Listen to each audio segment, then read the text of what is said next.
Hello friends, welcome back to Aunt Debbie's Boutique. Before we get started on today's project, I just want to give a shout out to all our new subscribers. Something about the last video pleased the algorithm gods, and we've gained almost 500 new subscribers just with that one video so far. It's still going. So I just want to welcome all of the new people to my channel, and if there's anything you'd like to see me do, please just leave me a comment and I'll do my best to accommodate. I sew anything and everything. I love to sew children's clothes. I'm mainly doing quilting type products on this channel because that's what the viewers seem to want. But I'll probably sneak in a few other things from time to time. Remember that I do try to gear all my instructions to beginners. I want beginners to know that they can make something that is a little more complicated looking if they just break it down into smaller steps. And if you are an experienced seamstress or sewist or whatever your term is, please have a little patience if it moves a little slow for you. It's for the benefit of the beginners, and we were all beginners once. Okay, today's project's going to be another fruity potholder, and you can probably guess by my colors that it's going to be grapes. But before I start that, I just want to give you a little sneak peek at our next quilt. And I'm going to be starting on that just as soon as I'm finished with this video. It's called Platty Cake, and it's by Cluck Cluck Sew. I've never sewn one of their patterns before, but I must tell you I am so impressed with the instructions. To me, looks complicated. Looks like you have to weave in and out all these different fabrics, and I saw it in my Facebook feed and I knew I had to have it, but it's only one block that's turned 4 different ways to get this effect, and it's all straight seams. There's no half square triangles, there's no flying geese or anything like that. So I feel like this is beginner friendly. It will just have a lot of small seams, but we're going to break it down into nice, easy steps. And here's the color palette that I've chosen. These were some leftover.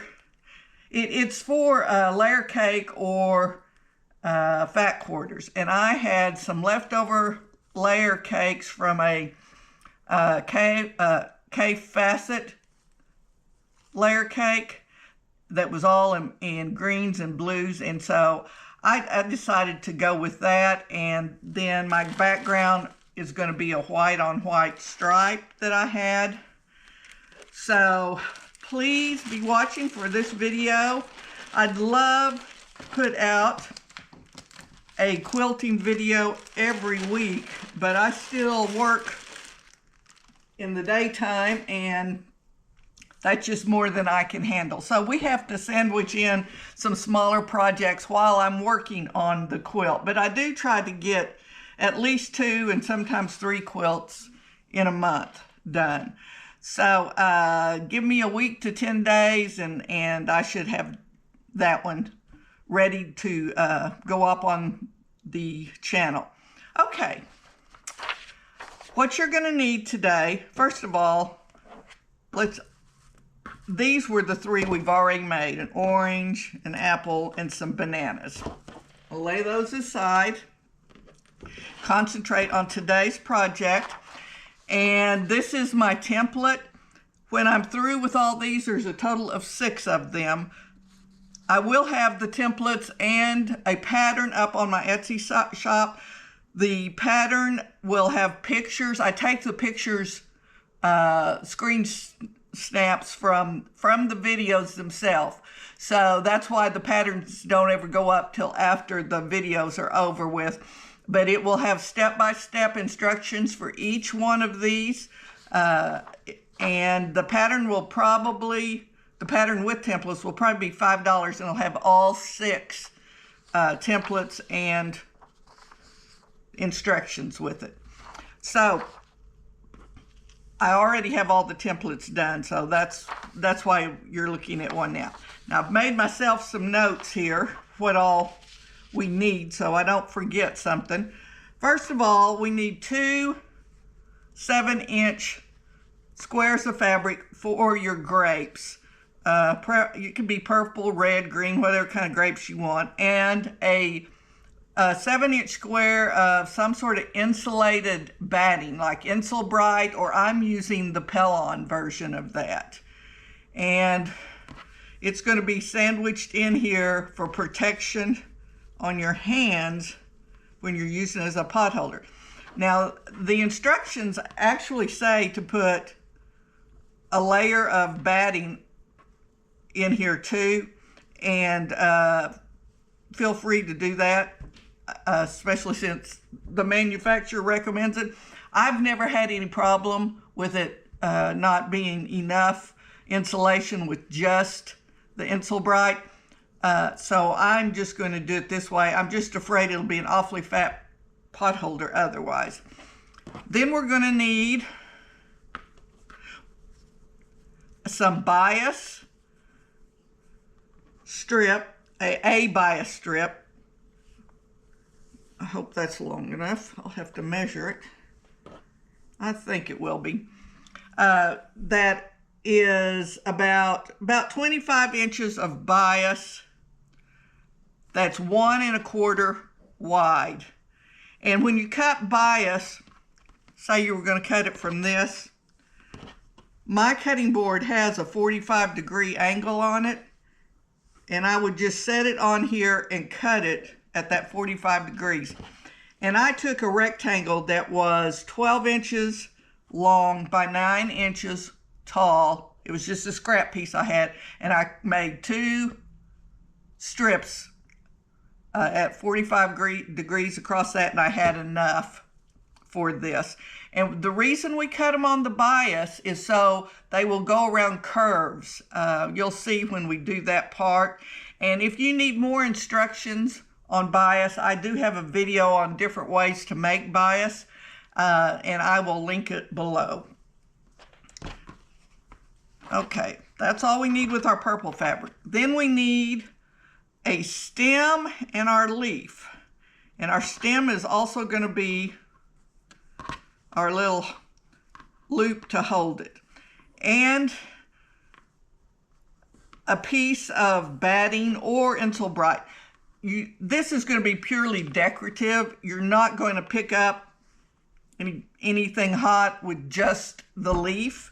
So therefore it doesn't need the Insulbrite, but I do think it needs a little padding in there just to give it, just to help it hold its shape. So we need 2 5-inch squares of your green fabric or brown or whatever you choose, and a 5-inch square of either batting or Insulbrite. And we need a 1-inch by 5-inch strip for our loop. And you're going to need something erasable to mark with. I'm going to use this chalk today to do that. But the first thing we want to do is make our leaf and our little loop. So I am going to put right sides together on my 2 green squares. I'm going to get my not good scissors. These scissors are for fabric only. I'm going to cut out my grape leaf pattern.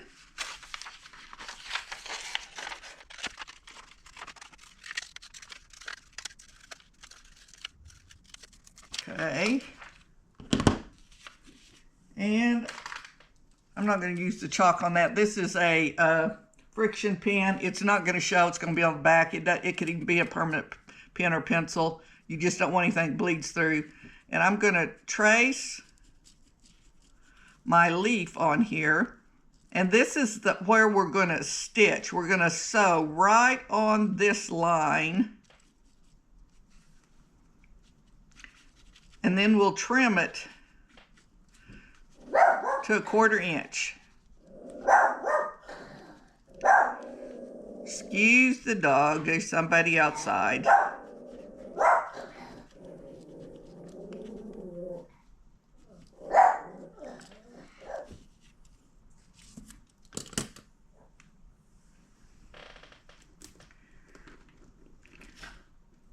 I'm going to put a pin in this just to hold it. And I'm going to take it over and I'm going to stitch it right on the line, but I'm going to leave a gap from about there to there so I can turn it. I try to find the flattest side. I could have left the gap there, but I think this will be the best place to leave it. And I didn't mention that I always iron and use Mary Ellen's Best Press. That's it. I put it in a smaller bottle because I buy this by the gallon. And this is a starch alternative. It is lightweight and I really, really like it. So I use that on all my cotton fabrics before I sew with them. I do not pre-wash my fabrics. I know that's a conversation that there's people on both sides of the fence on that, and I like crisp new fabric, so I don't pre-wash mine, but a lot of people do, and that's just a personal choice. Now the next thing we're going to do, we're going to sew both of these at the same time. So I'm going to get my little ironing board out here, maybe move some of the stuff that's beneath it, and hope my iron is still hot. I want to fold this in half, and that's just to give me a line to work with. At least for now, that's what it is. Then I'm going to fold in till the raw edge meets that fold that we put in it. Do the same thing on the other side. They should meet right in the middle. And then I'm going to refold that center line.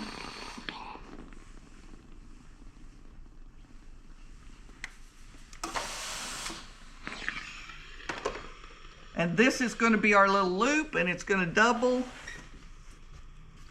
as a stem. So I'm going to take both of these over to the sewing machine. I'm going to top stitch on this edge that's open to sew it down and stitch around the leaf, and then I'll meet you back here.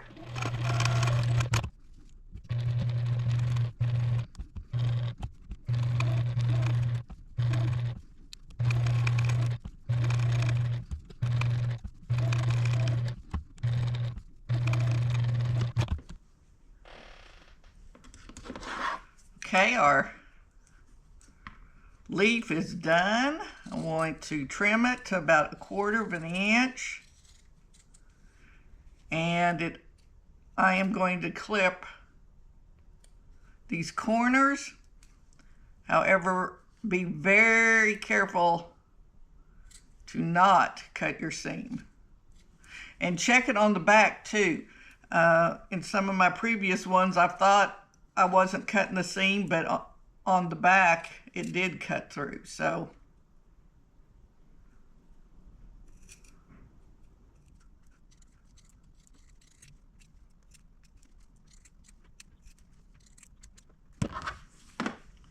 now let's see if we left a big enough hole to turn it. Oh, before I do that though, I want to trim off some of this excess batting, just so it's not too bulky. So be careful not to cut your fabric.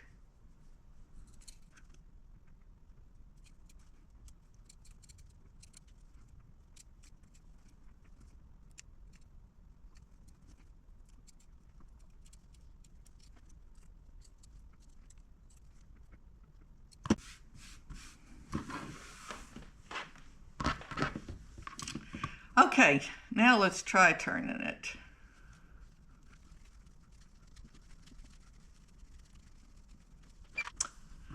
I like to try to pull out my corners with a seam ripper. It just catches in there real good. However, you have to be careful because this part of it is sharp and you could cut your fabric. So if that scares you to do that, just use a straight pin.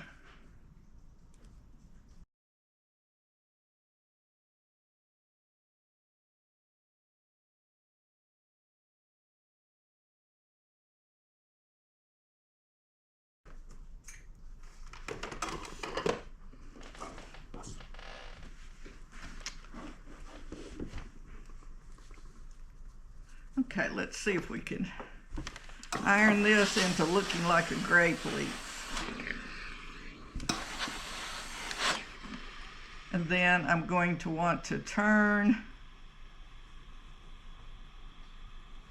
this part under and iron it.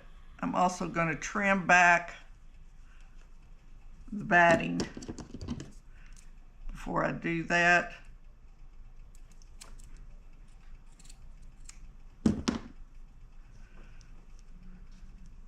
So that it lays nice and smoothly.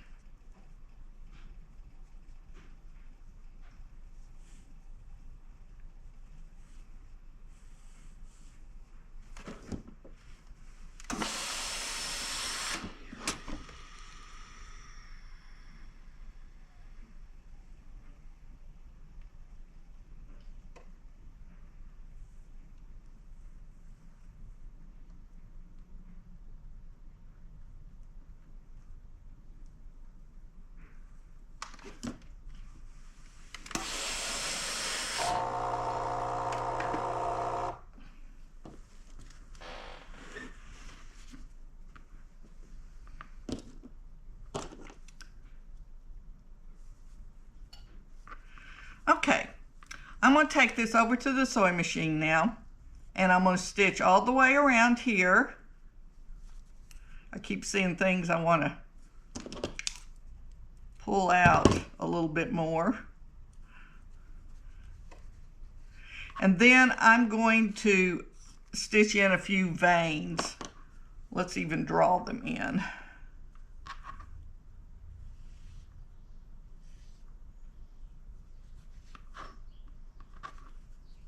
There we go. Maybe they need a little there. Okay, that's what I'm going to stitch on.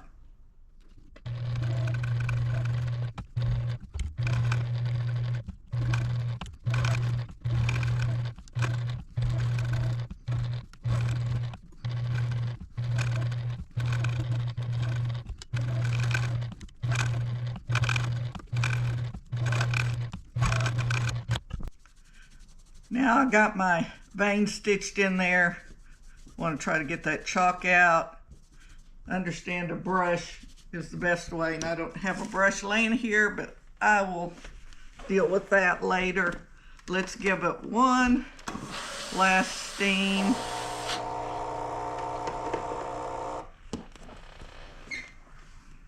And now our grape leaf is done and our stem.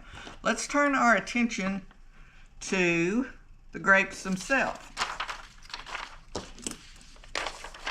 Once again, I'm going to cut this out.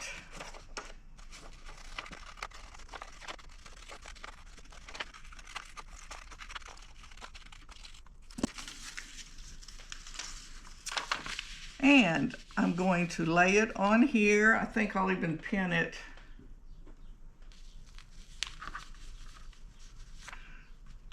Actually, for the tracing part, I'm just going to use one layer here so I can lay it on a hard surface. Now I'm going to trace around the outside.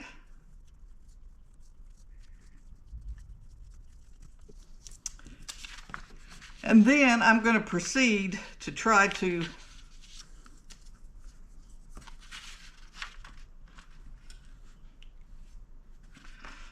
draw all these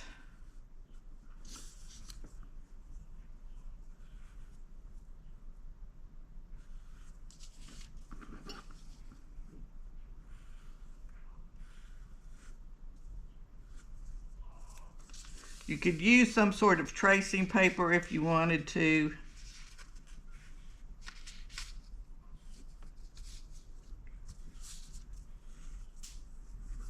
I'm just eyeballing it.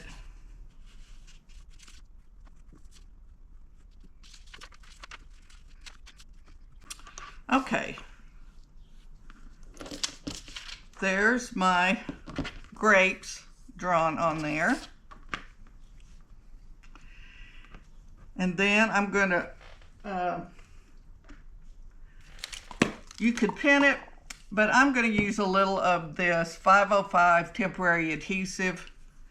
It just holds it a little bit better. But don't put too much on there, it'll gum up your needle. And be careful you don't get overspray. I got some overspray here and now everything sticks to that spot. I'm going to have to get some kind of cleaner to get rid of that. So just be careful with that spray. Okay. Now I'm going to take this over to the machine, and this is how I'm going to quilt it. I don't like that grape right there. I'm going to change it a little bit. And I'm going to do free motion quilting on this. Now, I am definitely not a pro in free motion quilting. I don't attempt it very often because I just don't like it. But I can do it on something like this. So I am going to put my free motion quilting foot, let me grab it.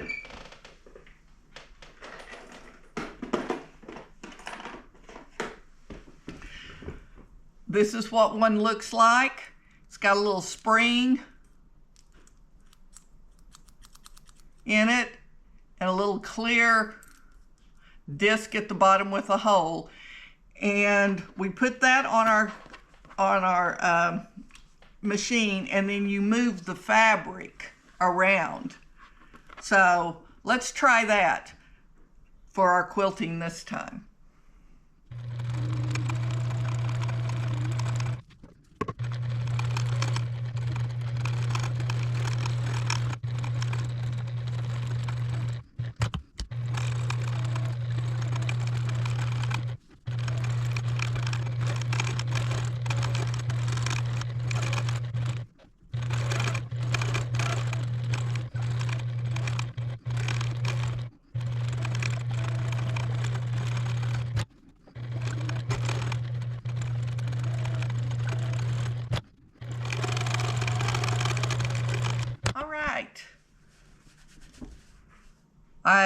As you can tell, I'm not a perfectionist of that. My little round circles are not perfectly round circles. I actually think it looks a little better on this side because you don't see the white chalk marks and tell where you're off. So I think I'm going to use this side as the top, but I'll get a brush or something and get the rest of that off. Okay, the next thing we want to do is trim this about 1/8 of an inch from your outside seam. 1/8 to 1/4.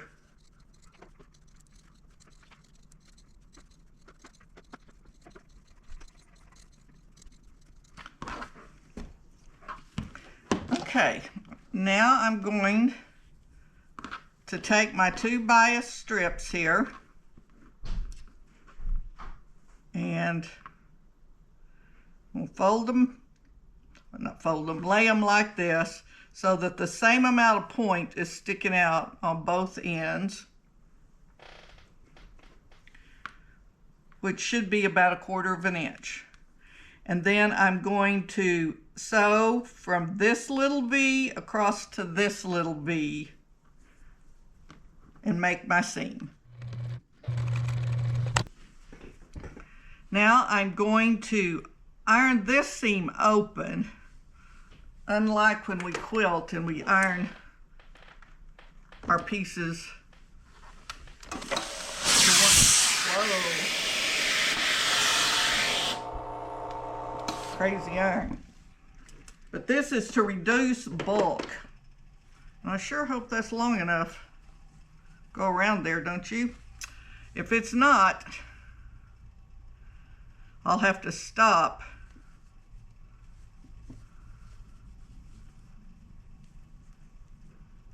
and add some more to it when I get close to the end.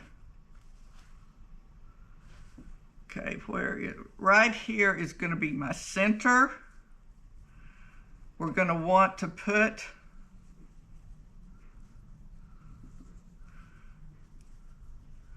our loop right there also.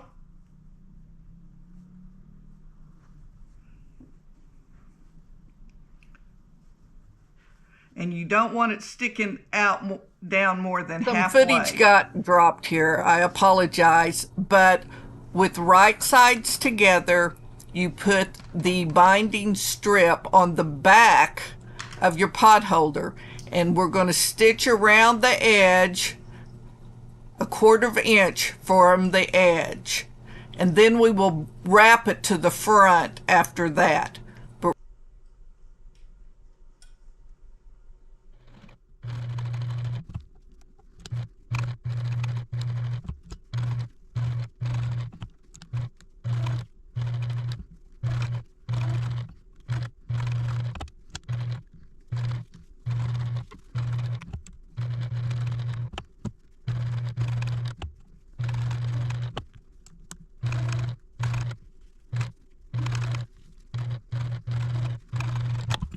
Now I'm going to turn this in.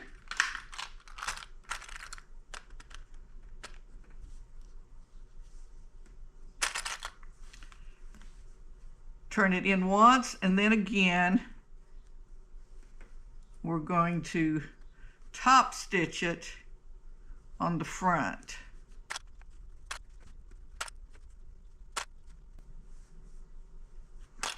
And I'll shape it better when I'm at the sewing machine.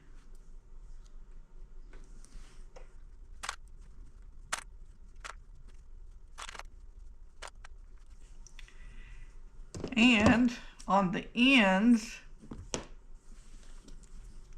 I am just going to fold a little bit under and then wrap it around to the front and kind of crisscross it in the front of the stem.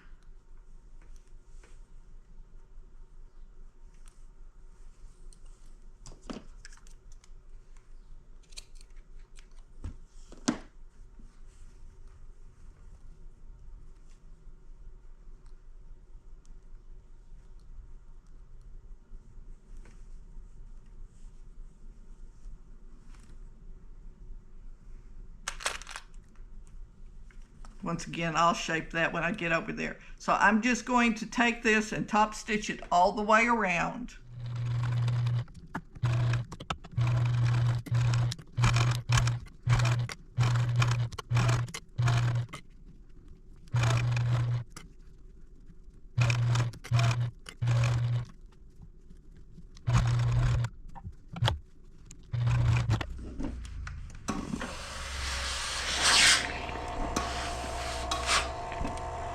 Okay, just one last steam.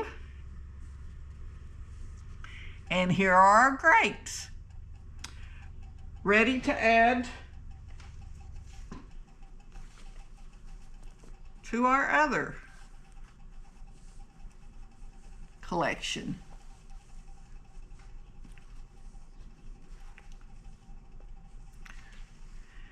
Okay. I hope you've enjoyed this and learned something. We have 2 more fruits to go. One is a strawberry and one is a pear. and then all 6 of our fruits will be done, and I will sandwich them in between quilt videos till we get them done. And I've got several fun quilts planned for us. We're going to do a quilt of Valor, a Jacob's Ladder, a Dresden plate, a brick quilt, just lots of different ones that I have planned, and I'm so excited to get started on them. We're also going to do a few table runners and small things like that in between the quilts while I'm working on the quilts. So thank you for joining me today, and remember, whatever you do, do it to the glory of the Lord. I'll see you next time.